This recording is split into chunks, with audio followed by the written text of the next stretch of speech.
Šiaulių dailės galerijoje dabar galima pamatyti naujosios menininkų kartos kūrybą. Čia savo baigiamuosius darbus pristatė menų fakulteto magistrantai. Kūriniai atiduoti ne tik vertintojų, bet ir miesto visuomenės teismui. Dar kurį laiką veiks šių darbų paroda.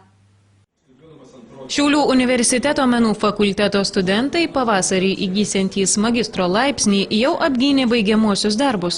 15 būsimųjų dailės specialistų vertinimo komisijai bei tiesiog užsukusiems lankytojams savo kūrybą pristatė dailės galerijoje.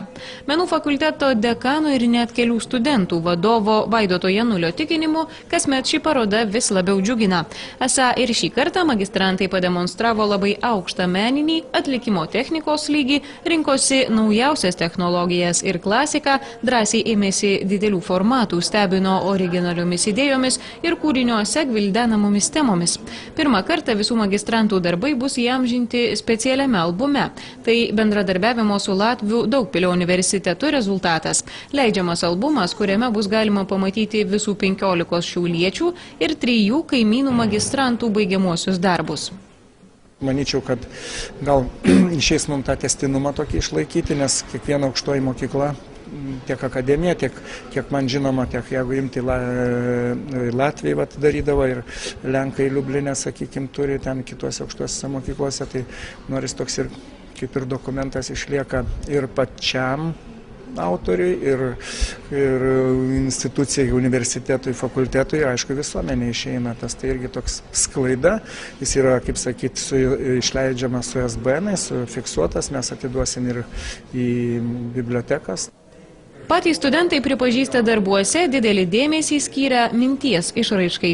Tapybos specializacijos magistrantas sako savo darbų cikle kalbantis gal kiek filosofinėmis, tačiau svarbiomis vartotojiškos nūdienos temomis.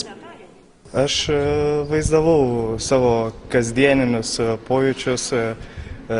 Pavadinimas darbo yra nuobodos dienoraštis ir tarsi save įsistačiau į tą nuobodą, kuris kasdien eina ir dirba užsidarę studijoje, atsiskyręs nuo visuomenės, nuo to pompastiško su prekybos centrų, jam neįdomu. Tai tas gyvenimas, kuris verda ir tampa nuobodžiu darboholiku ir dirba savo įdomus darbus. 15 Šiaulių universiteto menų fakulteto studentų pristatė grafikos, tapybos, dizaino ir odos plastikos darbus. Magistrantų kūriniai dailės galerijoje bus eksponuojami iki mėnesio pabaigos. Viktorija Grušaitė, Paulius Lebedis.